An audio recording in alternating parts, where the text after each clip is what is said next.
Chapter 13. Yes? Sonia's heart stopped beating for a second, and then different thoughts started flying right through her head at that same time. Brian Hanks? Her celebrity crush was kneeling right in front of her and asking her to be his wife? Was he mistaking her for someone? Was it possible this was a skit? Or maybe this was like one of those celebrity pranks, and there were cameras around, waiting to capture her make a fool of herself? Or perhaps she was dreaming. Sonia wondered as she looked around them, but all she saw was curious onlookers. Please, be my wife and make me the happiest man on earth, he said in a very loud voice which caught the attention of everyone. Her editor, who she had been waiting on for over an hour, because he was trying to sign a deal with a movie producer who was interested in one of her stories, showed up at that moment. Sonia, you know Brian Hanks? Her editor asked in genuine surprise as he watched the scene before him. It seemed like an hour had passed since Brian went on his knees, but it had only been a minute. Brian knew no lady would be crazy enough to accept such a crazy proposal. And even if any was, paying her off and calling off the whole thing would be easy since all he wanted was the scandal that could come from this. The headlines were either going to be about his rejected marriage proposal or about his supposed engagement, and that would be enough to let Sophia off the hook. Yes, Sonia said as she bobbed her head excitedly and extended her finger for him to wear her the ring. Yes?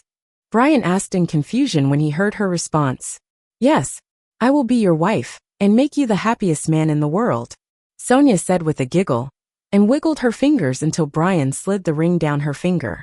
Surprisingly, the ring was her exact size, and it sat on her finger like it was made just for her.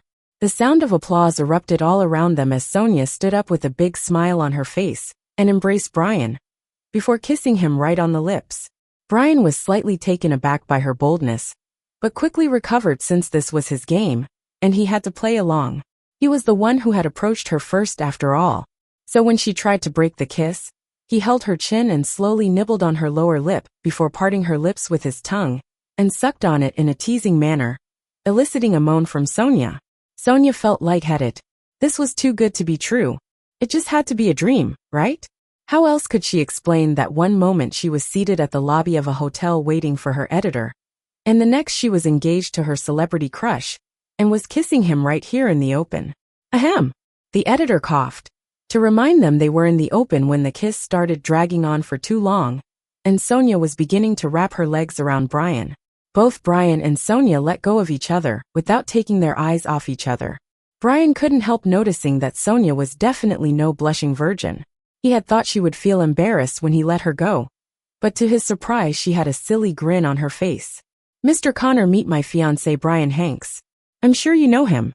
Babe, this is my editor, Mr. James Connor, Sonia said, as though she was doing the most natural thing in the world, and then leaned into Brian and rested her head on his chest.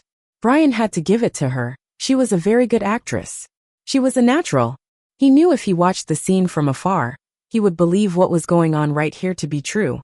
Mr. Hanks, it's my pleasure to meet you. I'm a diehard fan, and I never imagined Miss Smith, was seeing someone as distinguished as you, Mr. Connor said with a broad smile as he extended his hand for a handshake. Brian shook hands with him and pasted a smile on his face before looking around to make sure people had taken enough photos of them. If you don't mind, I have to leave for my suite now. Baby, you can meet me inside after your meeting, Brian said with a smile before detaching his arm from Sonia's. I'm sure Mr. Connor here would understand that we just got engaged, so I can't discuss work right now. Let's just return to the suite together, right, Mr. Connor? Sonia asked as she intertwined their arms once again. Yeah, you're right. Congratulations to you both once again. Let's talk tomorrow, Miss Smith, Mr. Connor said with a slight bow before walking away. Let's go in, baby, Sonia said, urging Brian to move. She had been bored shitless and had been looking for something really exciting to cure her writer's block, and here it was. Chapter 14. Your Heart. Brian still had a smile pasted on his face as he led her in the direction of his suite. He was just going to apologize to her for surprising her that way, then thank her for not embarrassing him by turning him down, since he was certain she had a boyfriend. Then he would tell her it was just a prank and she could leave, or maybe offer her some money before asking her to leave. Brian decided as they got into the elevator. Thankfully, they were alone inside, so the moment they got inside, he withdrew his hands from her and put some distance between them. I'm sorry for coming at you that way. It's fine. I've always been a sucker for such surprises. Especially coming from someone as handsome as you. You literally swept off my feet. And then you blew me away. Sonia said with a sweet smile, as she kept looking into his beautiful green eyes. Swept her off her feet? Blew her away? That hadn't been his intention. So she had better start returning from wherever she had been blown to, and stand on her feet again. Brian thought with a scowl. I only wish that I had given more thought to my outfit and makeup before leaving the house. I look too ordinary to be seen on the tabloids as your fiancé. She continued with a giggle, as she admired the ring on her finger. Brian was beginning to wonder why she was still smiling that way now when they were done acting. Thanks for playing along even though I'm sure you have a man in your life. No, I didn't until you came along. Sonia said with a wink. Until I came along? Brian couldn't help the sudden sinking feeling he was beginning to have. Why was he feeling like this girl was a psycho and was going to cause problems for him? Why did she keep smiling at him like that?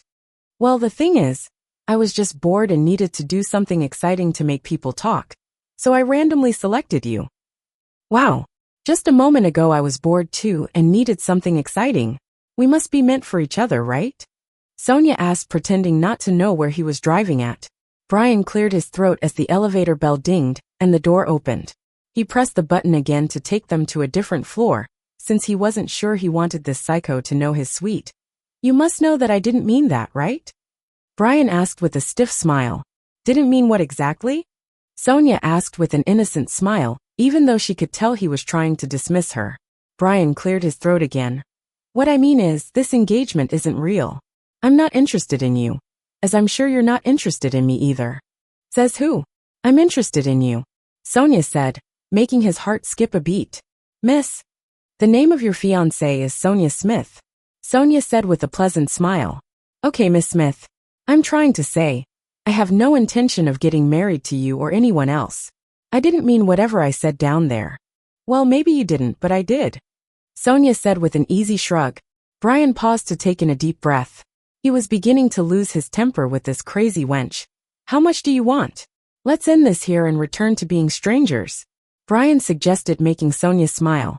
I've always read about you in the gossip columns, and I never really believed everything I read. Especially the parts about you being reckless and not very smart. But right now I see they were right. Tell me something. What are you going to tell the world tomorrow when you're asked about your engagement? Will you tell them you just wanted a scandal with a random stranger because you were bored? Let's assume you do that. What makes you think I'll go along with it? She asked. The smile was no longer on her face now. What are you trying to say? Brian asked suspiciously. I'm saying, whether you like it or not, you're now my fiancé. You may not have meant it, but I mean it. I'm not some random young lady you can do something like this with. And I most definitely do not need your money, Sonia said, flashing him a smile again. Brian felt his mouth go dry. He had thought he had picked the easiest lady in the lobby, but it was beginning to feel like he had used the cover of this book to judge it wrongly. The elevator bell dinged again, and this time Sonia turned to look at him with a slightly raised brow. Are we going to stay in the elevator all night? We should go to our suite, she said as she slid her left arm under his right arm and intertwined it again, before resting her head on his chest and placing her right hand on his abdomen possessively, making it clear to him that she had no intention of returning his ring. Brian didn't know why, but he suddenly had the feeling that this lady wasn't going to be an easy one to shake off. All he had wanted was a scandal and not a damn fiancé. So what was this? What do you want? Just name it, and I'll give it to you so you can leave, Brian offered as he pressed the button in the elevator again. Your heart. Chapter 15. Uncommitted commitment. After Tom left Lucy's apartment, she went on to finish with the arrangement and eat some of the apple peach cobbler Tom had brought her. And just as she got ready to get into the bathroom, her phone started ringing. She paused to pick it up when she noticed it was a call from Sonia. I was going to call you after having my bath, she said immediately she received the call. Really? That was fast. You've seen the news already? Sonia asked excitedly, as she kept her arms intertwined with Brian's, who couldn't move away since people were watching. What news? Lucy asked in confusion. I see you haven't. Well, why were you going to call me then? Sonia asked curiously, since she knew once she told Lucy about the engagement, Lucy might not say what she wanted to say anymore. What's on the news? Lucy asked, equally serious. What's on the news isn't running. I'll tell you about it once you tell me why you were going to call, so hurry. Sonia said, making Lucy sigh. Well, I don't know how to say this, or what to make of it. But remember my one-night stand? Tom? Yeah. He happens to be my next-door neighbor. Lucy said, making Sonia shriek excitedly, while Brian looked at her like she had lost her mind. This can't be mere coincidence. It's fate. Oh my God. It's just like a perfect romance story. I should probably write something like this for my next story. Sonia said dreamily. I told him I want what happened last night to remain in the past. And so far he has acted gentlemanly. He even helped me around the house. Do you think it's going to be okay being next-door neighbors with someone I've slept with? Should I move? Lucy asked, making Sonia roll her eyes. Well, lucky you, now you don't have to go to those sex stores anymore. You could just get him to be your neighbor with benefit, and he can just smash your honeypot whenever you feel like it. Sonia said with a giggle, making Brian wonder what sort of lunatic she was. Neighbor with benefits? Was there even a relationship like that? But that is a kind of commitment too. What if I get tired of him and no longer want to have sex with him? It would make things awkward. Lucy said thoughtfully. You're thinking too far ahead, Lou. Just enjoy yourself and live in the moment. You're not marrying him or dating him. Spell it out and let him know he's free to have other girlfriends, as you are also free to have other boyfriends. It's going to be a kind of uncommitted commitment. Sonia said reasonably. Does that even make sense? Uncommitted commitment? Lucy asked with a giggle. Well, it does if you think about it. Don't let this opportunity pass you by.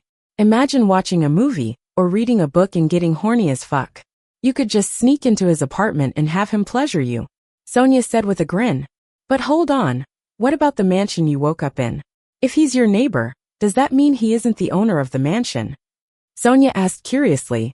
Yeah, he's just a handyman and soon-to-be company driver. Lucy said, making Sonia giggle. Well, I'm sure he's going to be handy to you too. He's going to be your personal handyman, if you know what I mean. Sonia said suggestively, making Lucy giggle, while Brian sighed wearily as he led her to his suite finally. Somehow he felt sorry in advance for the guy being discussed. Is that all you ever think about? Anyway, enough about me. Why did you call? You didn't go out anymore. Yeah, about that. So in other news, your best friend just got engaged. Sonia announced. Engaged? You? By whom? You've had more than 10 boyfriends in the space of 2 months, so how come you're getting engaged? Lucy asked, making Sonia glad the phone wasn't on loudspeaker.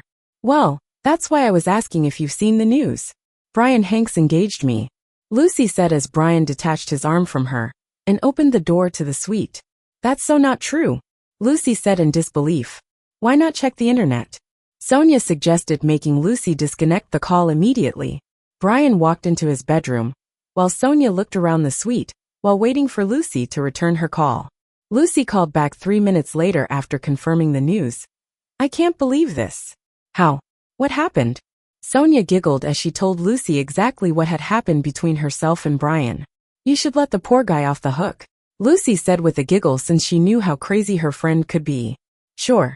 Not just yet, Sonia assured her. So I'm going to be your imaginary maid of honor, I suppose? Lucy asked. Who else but you? Of course you're going to be my maid of honor, Sonia said, and then winked at Brian, who quickly looked away from her. My fiancé needs my attention now, let's talk later. Love you, Lou, Sonia said before hanging up. After Sonia dropped the call, she walked over to where Brian was seated and joined him. So when do I get to meet your family? Miss Smith. Call me Sonia. There is no need for the formalities between us, Brian darling, Sonia said as she patted his back. Can you please stop? He asked in a frustrated tone. No, I can't, Sonia said, and then turned to pick up her phone when it started ringing again. This time around it was a call from an unknown reporter. How the reporter got her number was beyond her. Yes. Of course we have been seeing each other secretly for some time now. I was just sitting there waiting for Mr. Connor, my editor, and he walks up to me and asks me to marry him. Yes. It was like the most romantic thing ever. My Brian is so romantic, Sonia said with a giggle, while Brian watched her speechlessly as he massaged his temple. He had surely outdone himself this time. Chapter 16. Oh my God. Have you seen the most searched topic on the net? Harry asked the moment Tom accepted his call. No. I'm still busy getting acquainted with my new house. Why? What's trending? Tom asked as he watered the plant in the flower pot.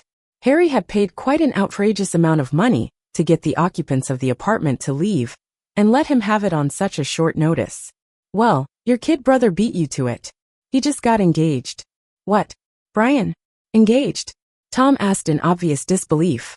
Yeah, everyone is just as shocked as you are since he had been involved in a scandal just earlier this afternoon. Harry said as he paced around his living room.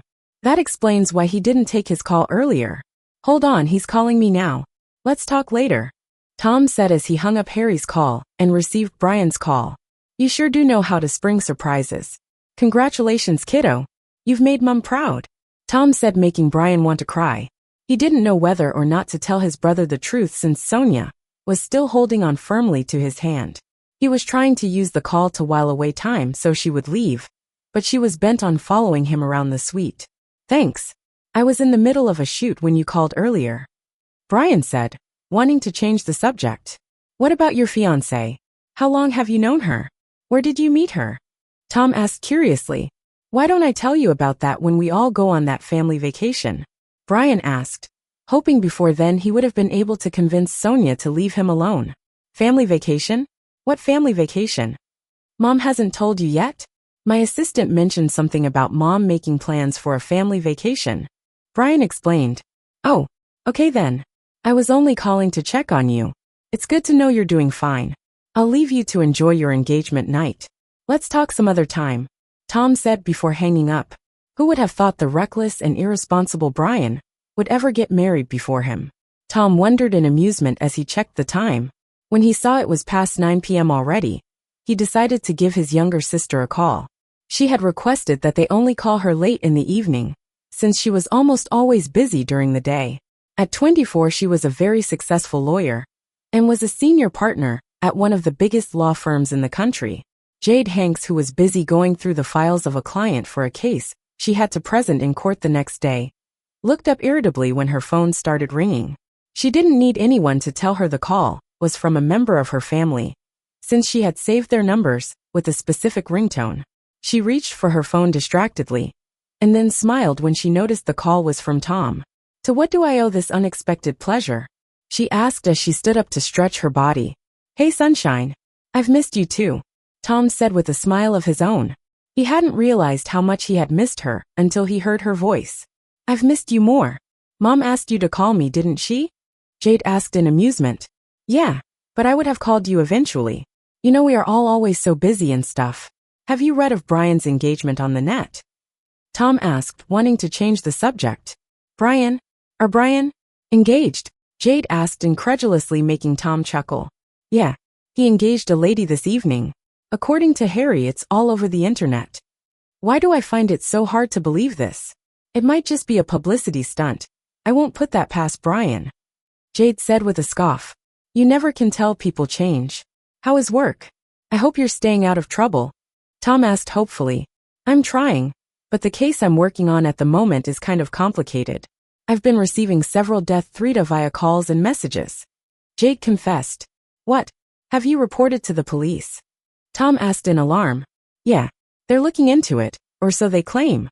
But I'm keeping my fingers crossed. The firm has some men guarding me though. You're sure you don't need to leave there for the time being? Your life might really be in danger, Tom said in concern. Well, this is one of those things I signed up for when I decided to be a big shot lawyer. I'll be okay eventually, and if I'm not, I can always find my way back home. Jade promised. Just take care of yourself, okay? Let me know if and when you need my help. Tom said before hanging up. His mother had been right. He needed to check up on his siblings more often. Tom thought before heading to the door when he heard the sound of the doorbell. He smiled to himself when he looked through the window and saw his pretty neighbor standing by the door with his tray in her hand. She was looking fresh out of the bathroom and dressed in an oversized shirt and shorts, with her eyeglass in place. She looked like a dork. He walked over to the door and opened it. Hello, neighbor. He greeted with his most disarming smile. I figured I'd bring back your tray. Thanks for the cobbler. It was really nice, Lucy said as she handed the tray to him. I suppose you're done settling in? Why not come in for a glass of wine? Or coffee? Tom asked when she looked like she was going to leave in a moment. Lucy looked at him uncertainly, as she wondered how she was going to let him understand. She wasn't going to be the sort of neighbor to sit around watching television with him. She would rather be in the comfort of room, by herself reading a book or surfing the net. And, "What are you doing?" she asked when he suddenly pulled her into the house and shut the door behind them. "You're thinking too much. Getting to know each other for an hour or less won't hurt. Just relax." "So is it going to be wine or coffee?" Tom asked again. "Coffee. Wine it is then. You need to unwind.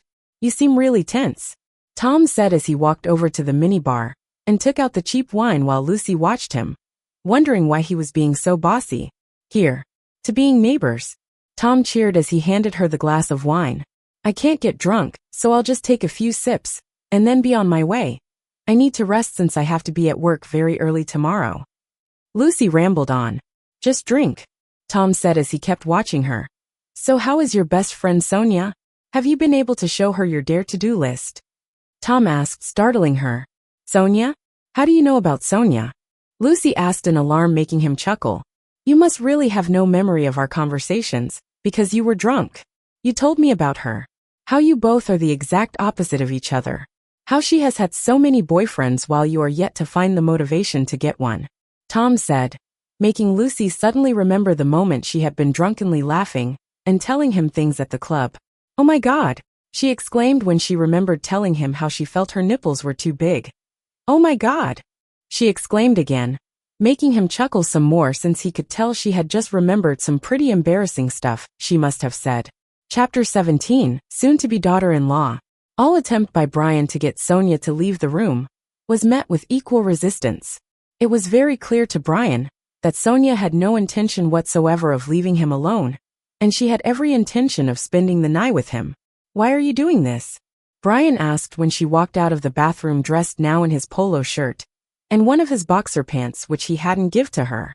"Because I can and because I want to," she said with a sweet smile. "Shouldn't we get the room service to serve us something? I'm really famished right now, and I need to eat before going to bed," Sonia said with a yawn as she sat on the couch and placed one leg over the other on the center table, as though she owned the place. "You can call them and ask them to serve you whatever you want to eat. I'm going to bed," Brian said before heading for the bedroom. He needed to rest his head and come up with a plan on how to escape from this lunatic who had just invaded his world. He briefly considered drugging her and running off in the morning before she wakes up from sleep, but quickly shook his head to discard the thought. He knew without doubt that Sonia could do a lot of damage to his image if he so much as did something like that to her, especially since the public was aware that he had approached her and not the other way around. Thus he had to end whatever was between them in an amicable way. As soon as he lay on his bed, his phone started ringing, and he sighed when he realized the call was from his mother. He didn't need anyone to tell him his parents had probably seen the news, since they never failed to check the gossip columns for news about him. Or perhaps Tom had informed her already. "Congratulations, my dearest son. I'm so proud of you." His mother gushed happily the moment he accepted her call, making him wince. "So who is she? When am I meeting her? When are you getting married?" She went on and on. "Her name is Sonia Smith," he told his mother quietly as he massaged his temple. How on earth was he going to get out of this stupid web he had spun on his own? "Ah, I love her already. Can I speak with her? She is there with you, right?" his mother asked eagerly. "No, she is fast asshole. Baby, the food is here. Would you like to join me?" Sonia called from the doorway of the bedroom. "Hand her the phone. I want to speak with my daughter-in-law-to-be," his mother said excitedly, making Brian sigh as he tried not to glare at Sonia for being so loud. "Here. My mother wants to speak with you," he said as he held out the phone for Sonia, who hurriedly went to his side to take the phone from him. "Hello, ma'am," Sonia greeted politely. "Hello, my dear. Congratulations on your engagement.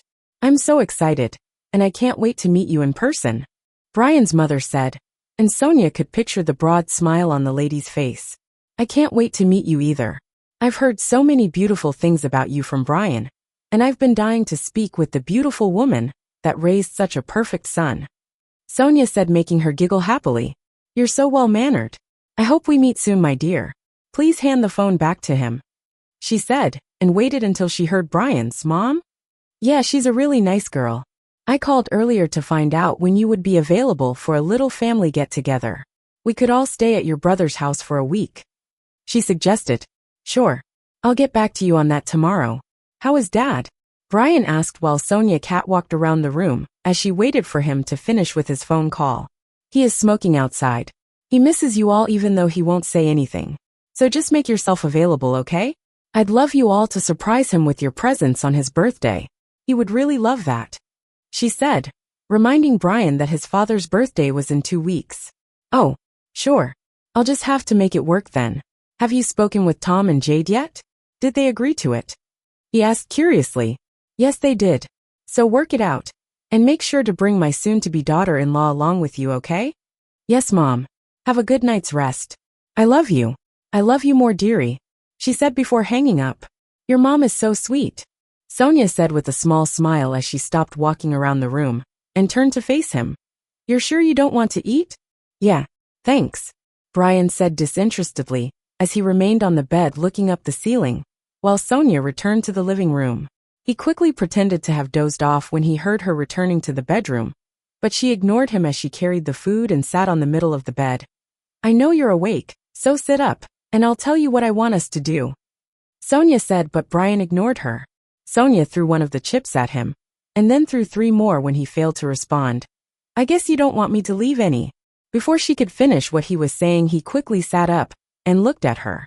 I knew that would get me your attention, she said with a bright smile.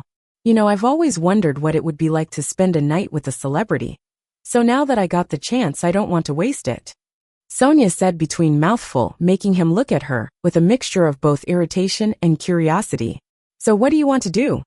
Chapter 18 Him again? There is nothing to feel embarrassed about, Tom said, trying hard not to chuckle at how red her face had become. I think I should probably leave now, Lucy said as she stood up to leave, but Tom shook his head. Why?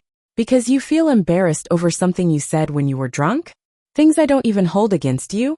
Come on, we are both adults and we are better than that. Tom chided. You might be, but I'm not, Lucy said in her head. No, that's not it. I just need to rest since I'm very much exhausted from the unpacking, and I have to resume early tomorrow at the office. Thanks for the wine. Good night, she said with a quick smile, and then gulped down the remaining content of her glass and headed for the door. Good night, Lou, Tom called after her, making her turn to look at him with a questioning expression. Lou, yeah, I'd like to call you that if you don't mind, Tom said with a harmless smile as he followed her to the door. Lucy shrugged. If you say so, she said as she walked out of the house and quickly dashed for her door before Tom could say anything. She had actually gone to the house next door to confirm his story and be sure he hadn't just moved in to stalk her. But she had been surprised to see how homely his apartment was. It looked like he had lived there for quite some years, so it could only mean that his being her next-door neighbor was purely coincidental. She shut the door behind her and raised a hand to her chest, as though to stop her heart, which was beating very fast. Why had she indulged in so much alcohol and allowed herself say all those things to him? She didn't want to even begin to imagine all she must have said to embarrass herself. He must see her like a nutcase now. Just why did he have to be her neighbor? How was she supposed to face him when he knew just how she looked naked? Why couldn't she even remember seeing him naked or something?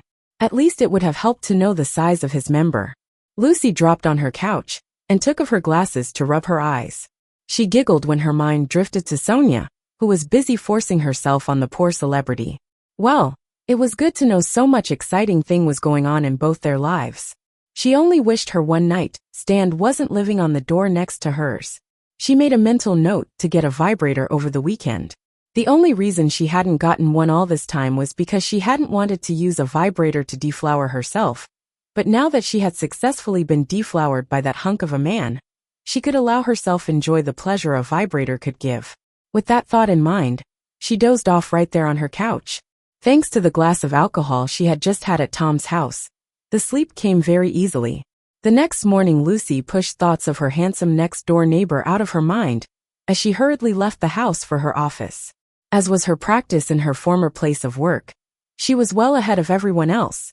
So immediately she got to the office, she put on the coffee maker and poured herself a cup of coffee when it was ready before returning to her desk to start her work for the day. She wanted to have gone far before the others would arrive. That was one of her keys to finishing in time and not having to take any work home. She was so engrossed in her work and hardly paid any attention to her colleagues who came in until almost mid-afternoon when her stomach rumbled, announcing to her that she was yet to eat anything. Just as she stood up to take a break from work, the office door opened, and Harry walked in. "Good afternoon, Miss Perry. You're on your way out?" he asked politely.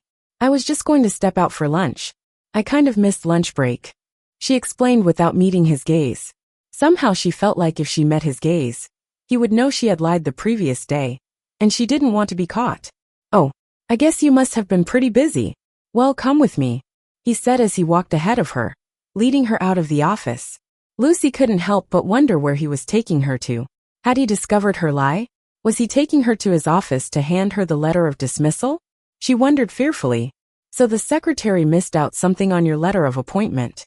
You were supposed to get an official car following your promotion," Harry said, making Lucy pause. "Huh, sir."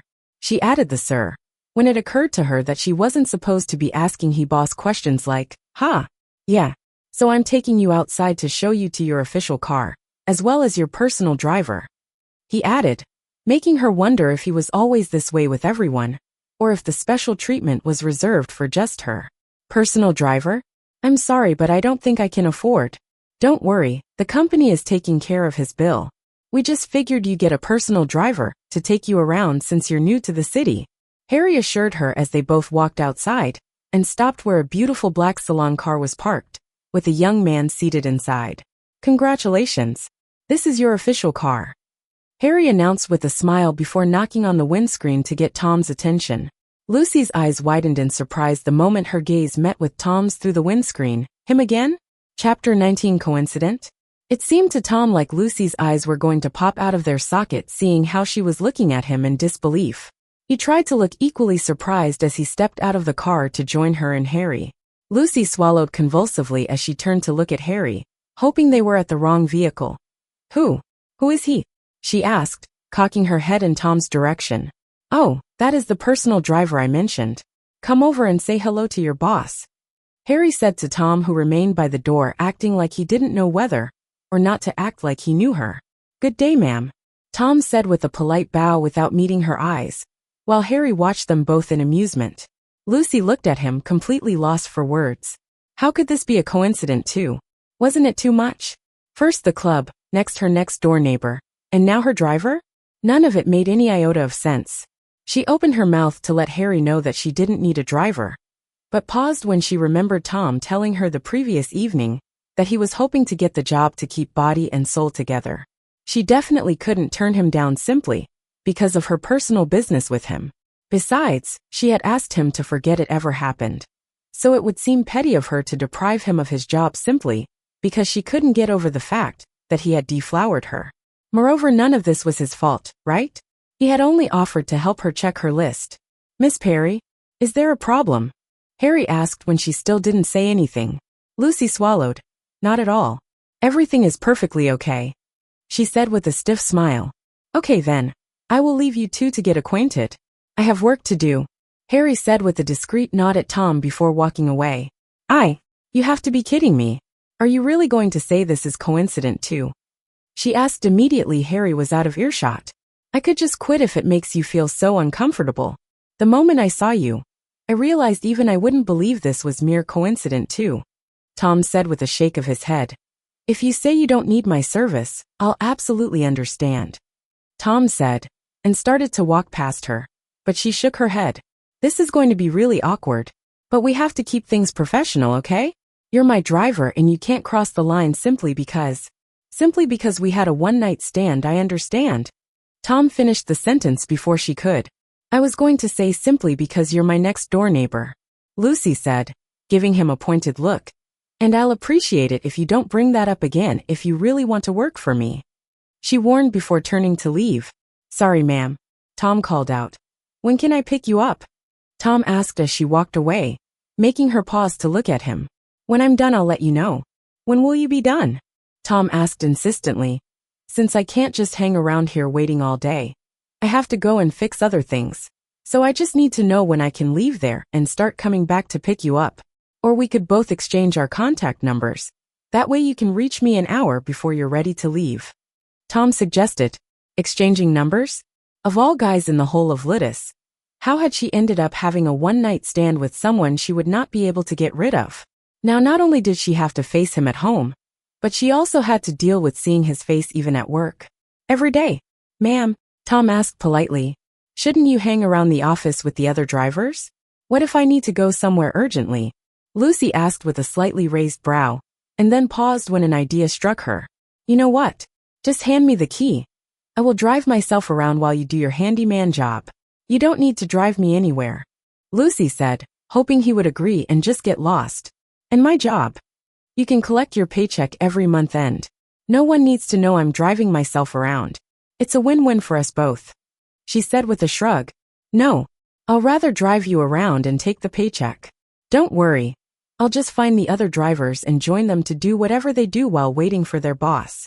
Tom said with a smile making her frown. And your handyman job? I'll do it whenever I find the time. This job is more important than that. So you can go in. I'll be here waiting for you till whenever you are ready to leave. He promised her as he returned to the car. What was going to happen now? Lucy wondered as she walked away uncomfortably, while trying not to look back, since something told her he was probably checking out her backside. She wasn't having a good feeling about any of this. And it wasn't helping that Sonia's suggestion to keep him as her sex partner was still very fresh in her head. Tom, on the other hand, had a grin on his face as he watched her walk away.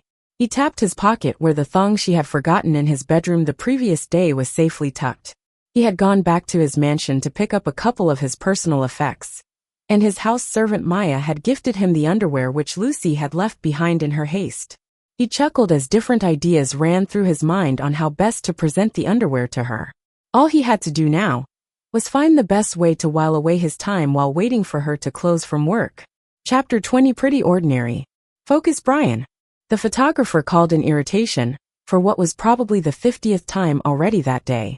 It was so unlike Brian to be distracted during photo shoots, but he seemed so absent-minded since he arrived at the studio that morning. Just give me a moment, Brian told him before walking out of the stage. He signaled Mia over. Have you heard from her yet? Not yet, Mia said with a shake of her head, leaving a frown on Brian's face. Okay, Brian said with a nod before returning to the stage where his pictures were being taken. He didn't like that he was feeling so apprehensive over Sonia's sudden disappearance. He knew he ought to be glad that she had disappeared from his life the way he had wanted her to. But she had left without a proper goodbye, and without demanding anything meaningful from him either. Although she had taken the engagement ring with her, and he knew the ring would fetch her quite a sum, his mind kept returning to their conversation the previous night. So what do you want to do? He had asked her. Well, I want us to talk. Talk? He had repeated like he couldn't believe her. Yes, I want to have a heart-to-heart conversation with you. And then maybe I can get ideas from you for my next story. I want you to be my muse for tonight. Sonia had said with an excited smile, making Brian look at her suspiciously. Just that, unless you want us to have sex. Sonia said as she stood up from the bed and picked up the now empty dishes. Brian's eyes followed her movement as she dropped the dishes in the living room and washed her hands in the sink before heading to the bar to pick up a bottle of alcoholic wine and 2 glasses. Care for? She had asked as she dropped on the bed next to him, while Brian watched her with something akin to interest. I have an early day tomorrow, can't get drunk, Brian had said with a shake of his head. I guess I'll drink for 2 then, Sonia had said as she poured the wine into both glasses and held each up in both hands, then clinked the glasses in a silent toast, before sipping from one of the glasses. What sort of a person are you? Brian had asked after watching her silently for some time. The sort you don't come across every day. So are you ready? She asked as she dropped the wine glasses by the headboard of the bed and picked up her phone. What are you doing? Brian asked, looking at her phone. I want to record our conversation, of course. How else am I going to get ideas for my story if I can't remember anything you say by morning? Sonia asked with a smile, as though he had just asked a silly question. Don't worry, nobody else is going to hear this. And even though I write about this in a book, only you would be able to tell that you're the one I'm talking about, since I'm not going to be mentioning your name in the audio. Sonia assured him. Can I take your word for it? Brian asked uncertainly. Of course. So first question, what's your favorite color? Sonia asked, deciding to start with something simple so he could relax. White and gray. Although I think if you were a fan you would have known that by now. Brian said passively. Your favorite food? Sonia asked, ignoring his statement. Pizza. That's a snack. It's food for me, Brian said with a shrug. Birthday? April 1st. Wow. You were born on the world's Fool's Day, Sonia said with her tongue in cheek. But Brian said nothing, and his face remained straight. All he wanted was to answer her questions, until the alcohol could knock her out. Real eye color? What do you mean real? You don't think this is real? He asked with a slightly raised brow as he pointed to his blue eyes. Just asking. Could easily be contacts. So is it real? Yes, Brian said stiffly. Cool. Do you believe in true love? Yes, but not everyone is lucky enough to experience it, Brian said with a shrug. I suppose that is why you are single, Sonia asked as she picked up one of the wine glasses and sipped from it, while waiting for Brian to answer her question. That is a personal question, Brian pointed out with a frown, which requires an equally personal answer, Sonia said with a dismissive shrug, making it clear she expected him to answer every one of her questions. You need help answering the question? Sonia asked when Brian remained silent after some time. Or perhaps you got cheated on in the past? Got rejected by someone you love? You have commitment issues? Or you prefer guys? Maybe you caught your best friend, or your brother, making out with your girlfriend. Or it was. Please stop, Brian muttered irritably. Okay, go ahead and tell me what I need to know. Why are you single? Sonia said with a sweet smile. Brian sighed. I'm single because I want something real. Or rather someone real. Ladies these days are too pretentious. And I don't want to get involved with anyone shallow. So I'm taking my time until I meet someone suitable, Brian explained. While being a playboy, that's pretty shallow to me. In fact, that is as shallow as it gets, Sonia said with a snort. And you would know because you're pretty pretentious yourself. Clinging on to me because of the fame. Had I been a random poor guy who proposed to you, would you have accepted my proposal that easily? Or even kissed me so openly? Brian fired back with a snort of his own. Of course I wouldn't have accepted you had you been a random guy. I only played along because of your money and fame. And I'm not even going to pretend about that. And I kissed you because I've always wondered what kissing you would feel like, Sonia added with a yawn. She was becoming pretty bored already by his company. And one look at the clock. She knew it was time to leave. She had only wanted to fun. But he wasn't as fun as she had imagined he would be. As a matter of fact, she was feeling pretty exhausted and sleepy already. The only good thing about meeting him was that she had just gotten an idea for her story. And what did it feel like? Brian asked Sonia, who was yawning again. Pretty ordinary. There was absolutely nothing special about it, Sonia said as she stood up, downed the content of both glasses, and walked over to the living room. Brian had thought she was just going to get some more wine for herself or ease herself, and had dozed off while waiting for her to return, so he could ask her what she meant by pretty ordinary. By the time he woke up in the middle of the night, he was alone in the suite, and there was no trace of her. Chapter 21 Stalker. Lucy couldn't help thinking about her new driver as she worked. What was she going to do about all of this? It really didn't make sense to her that of all people in the city that could have been employed, it just happened to be him. Why? She wondered as she stood up from her seat and started pacing her office. She needed to talk to Sonia about it before she would explode. So she paused long enough to pick up her phone and dial Sonia's number before she started pacing again. Baby, Sonia greeted with a yawn as she stretched out on her bed. Don't tell me you just woke up. Wait, did you sleep with Brian Hanks? Lucy asked excitedly. Who says sleep with these days? Come on, love. You should summon up courage to use the appropriate words. Keep up with the trends. You should try saying words like fuck, smash, shag, score, screw, bone, nail, pound, bang, etc. There is just so much I need to teach you, Sonia said with another yawn. Wow, is that all you ever think about? Lucy asked in amusement. She hadn't realized there was this much words to describe something as simple as sex. Well, that's how I came into the world after all, Sonia said with a giggle as she sat up on her bed. She hadn't realized she had slept for so long. Whatever. So did you shag or bone him? Lucy asked, deciding she preferred the sound of shag to fuck. Fuck sounded too raw and unrefined. She closed her eyes when a picture of herself yelling fuck as Tom ate her honeypot crossed her mind. Shit. she muttered when she felt the fingers of lust gnaw at her lower abdomen. No, I didn't. As a matter of fact, I jilted my darling fiancé, Sonia said with a giggle. She couldn't help wondering what he must be thinking. She could bet her last cash that he was relieved that she had left him in peace. He was in for real surprise if he thought she was that easy to shake off. Jilted? How? Why? Lucy asked in confusion, momentarily distracted from her own dilemma. Well, I think he's going to make a good muse for my next bestseller. Besides, I figured I need to put him in check and tame him. So I'm just going to write about us. What do you think? Sonia asked with a grin as she picked up a pen and started scribbling down some ideas as it came to her. Write about the both of you? Do you think he's going to like that? Lucy asked curiously. Did he think I was going to like a random stranger walking up to me and proposing to me out of the blues and bringing unwanted spotlight on me? Well, I'm sure he was too selfish to think about that because he is handsome, wealthy and famous, and believes he can get away with whatever. So I'm not going to worry about what he likes either. Enough about my fiancé. I'm sure that wasn't why you called, or was it? Sonia asked curiously as she closed her journal and looked around her room, which looked like the home of a lunatic. No. Well, I'm in a mess. Lucy cried as her mind went back to her predicament. What is the problem? Sonia asked as she placed the phone on loudspeaker and headed for the bathroom. She dropped the phone by her bathtub and lowered herself to the toilet seat to ease herself. Well, I got an official car and a driver. Yay! Good news! Congratulations to us, Sonia said excitedly. And the driver happens to be Tom, my one-night stand who is also my next-door neighbor. Lucy concluded. Double yay! Sonia exclaimed with a giggle.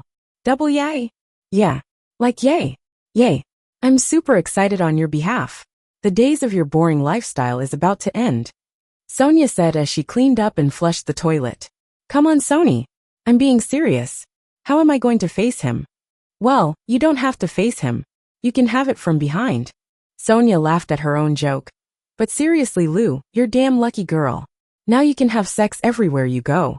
In the house, on your way to work, and even in your goddamned office. I really want to be you right now. Can you send me a picture of his looks? I really want to know how hot he is. Sonia said dreamily. You're not being helpful. Lucy complained. Okay, come on. What do you want me to say or do? Go on, I'm listening. Sonia said as she picked up her toothbrush, applied the apple mint flavored paste on it, and started to brush her mouth. What if he is stalking me? I don't think any of this is coincident. How can I just keep running into him everywhere I go? Lucy complained. Sonia paused her brush halfway and spat out the foam in her mouth. Well, technically, from what you said yesterday, I would say he should be the one thinking you're stalking him, and not the other way around. Now let me explain. First of all, Lidis is his city, and you moved over there. Secondly, you met him at the club. I mean, he was there before you got there. And your seat was placed right next to his, right? Right. And then you moved into the apartment next to his. You went to his apartment last night, right? Did it seem like he just moved in? Sonia asked logically. No.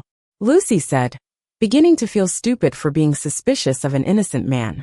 Now if he has the power to get any position in your company, why would he want to be your driver when he can easily be your boss, or work in your office with you?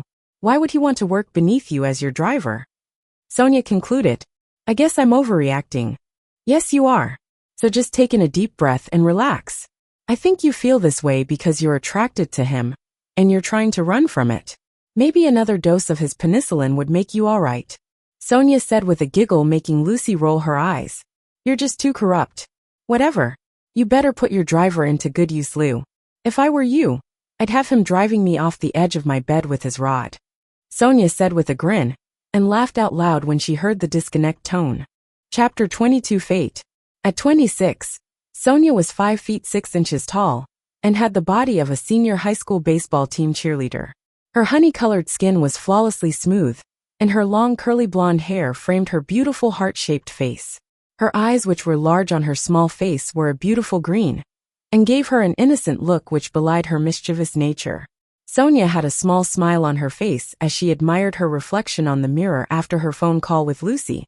Not bad for a celebrity's fiancé, huh? She murmured as she checked out herself.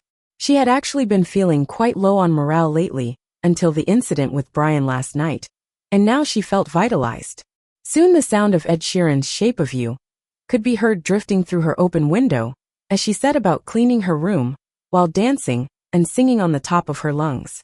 She paused when her eyes fell on the engagement ring which was on the table, and she picked it up and looked it over before sliding it down her finger. Perfect size, huh? Coincidence or fate? She asked herself with a crooked smile, and raised a hand to her lips when she remembered that they had actually kissed. The kiss had even been good enough to elicit a moan from her.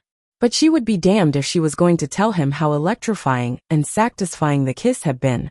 She wasn't going to be the one to feed his oversized ego. I'd settle for fate. I'm going to get him to fall in love with me. And then we are going to get married and have 2 kids.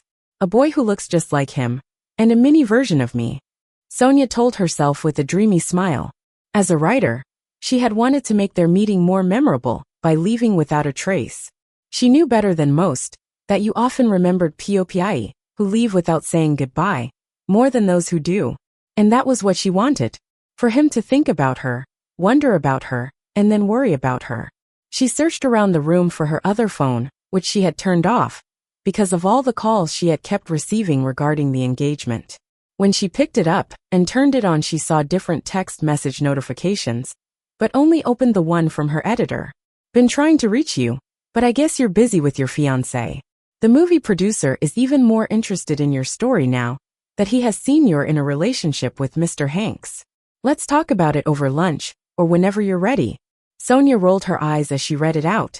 How typical, she muttered before scrolling to the sound recorder icon and tapping on the recording she had made of their conversation the previous night.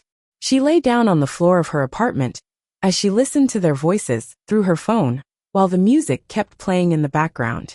After a while she sat up and jotted down her thoughts before dialing the line of her editor. I suppose you just turned on your phone and saw my text. So when are we? Throw out the first chapter of the new story. I want to start working on something different. Sonia said, cutting him off before he could finish.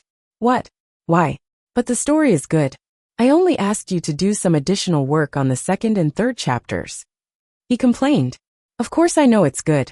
But I want to work on an entirely different storyline. My new story is going to be about a stubborn and determined young lady who wins the heart of a Playboy celebrity after fate throws them together. Sonia said thoughtfully.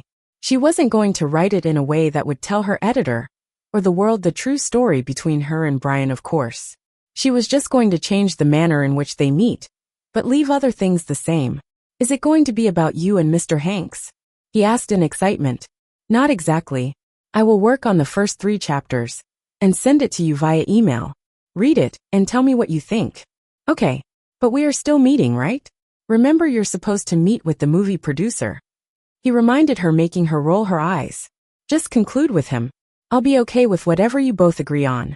I need to focus on my writing, so I'm turning off my phone. Sonia said, and hung up before he could say anything else. She was just going to get right to work and distract herself for the time being. She would give her darling fiancé a week to miss her before reaching out to him again. Sonia decided with a smile. Chapter 23 Unfair. Tom checked his wristwatch impatiently, trying to figure out why almost every other person had closed for the day, apart from Lucy. It was almost 2 hours past closing hours already, yet there was no trace of her anywhere.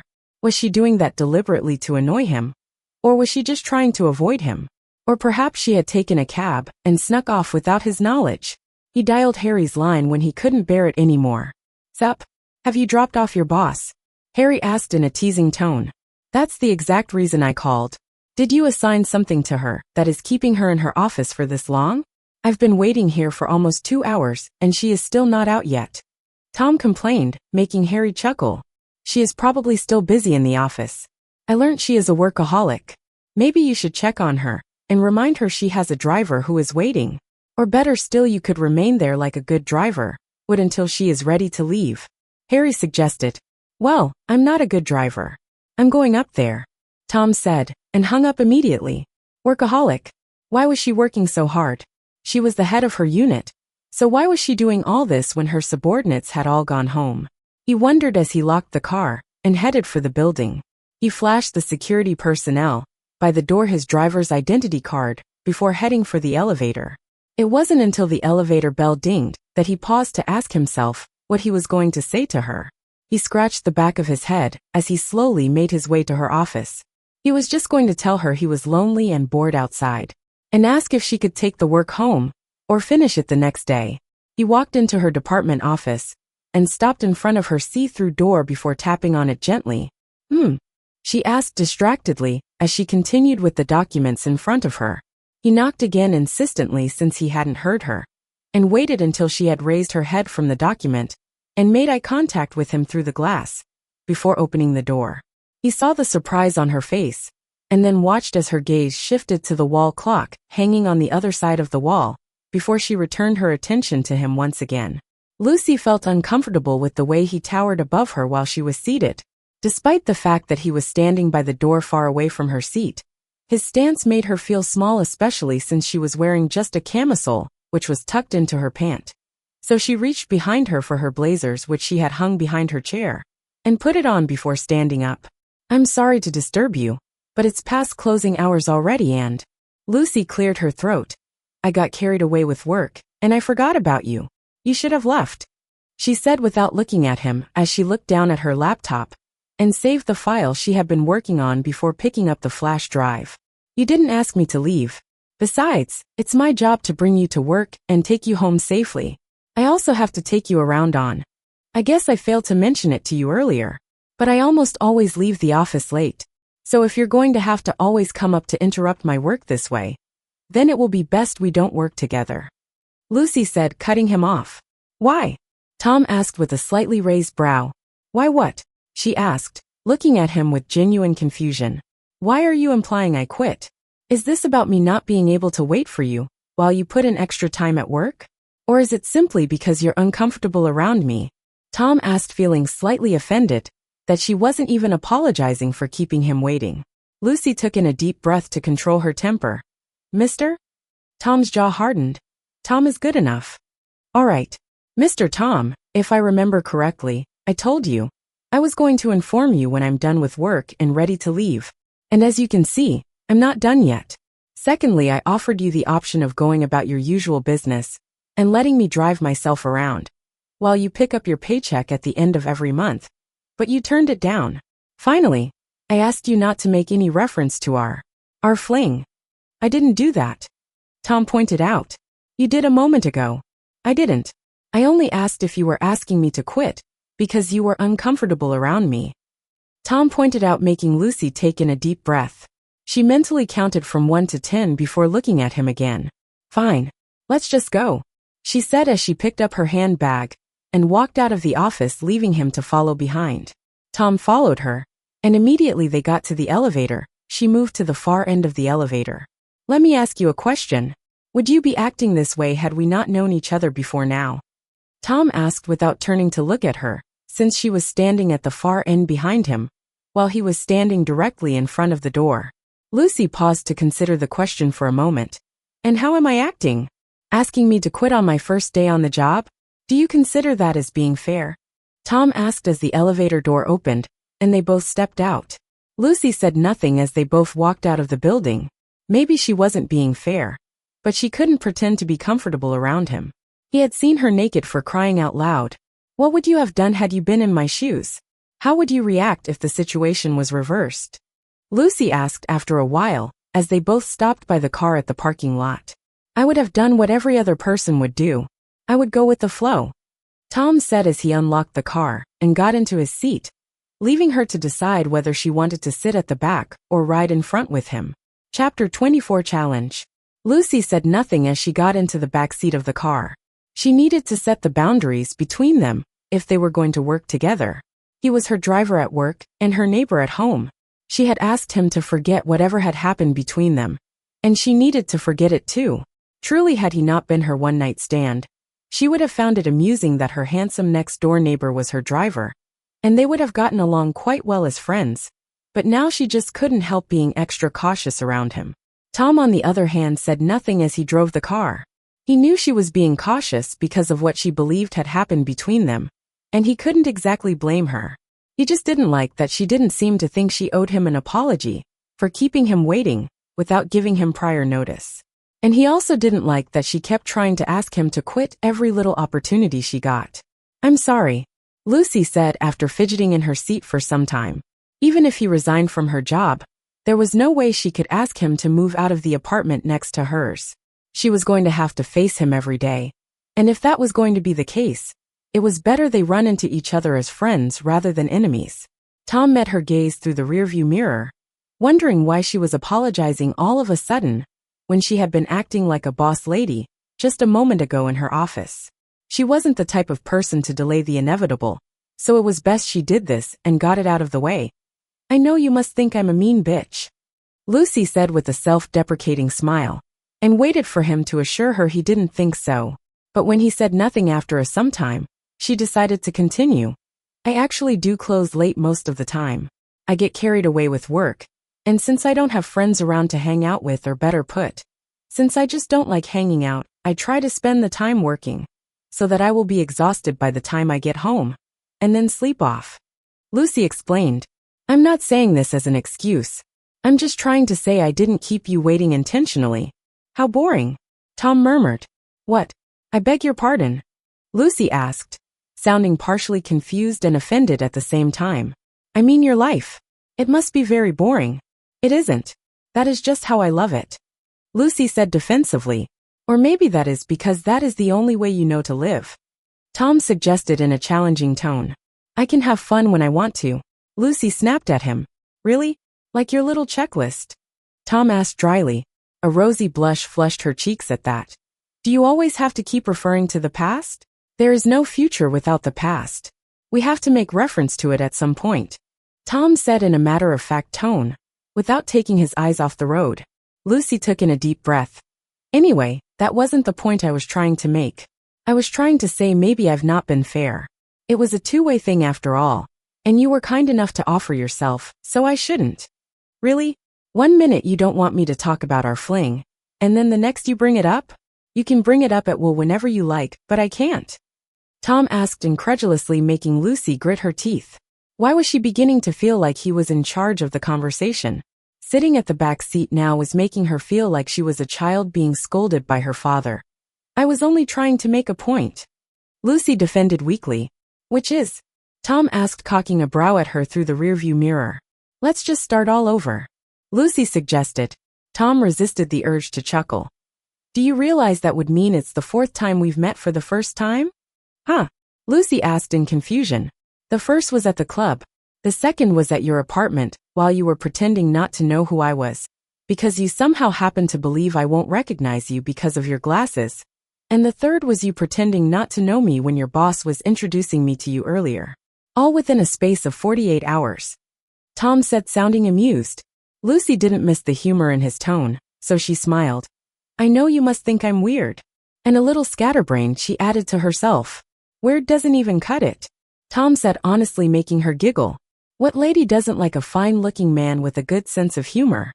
The 4th time could be the charm. That was supposed to be the 3rd time. But are you sure you want us to start afresh for the 4th time? Yes. That's the only way this can work. Let's start all over. But as friends this time, Lucy offered. If I'm your friend, I'm going to want to hang out with you every chance I get. I'm going to break every wall you set up and be in your space until you want to spend all your spare time with me. Are you sure you still want us to be friends?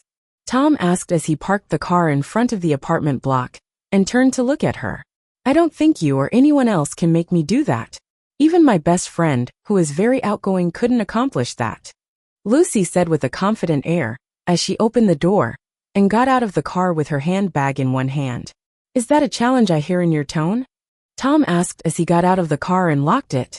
Make of it what you will, Lucy called out with a shrug as she turned around and started heading for her apartment.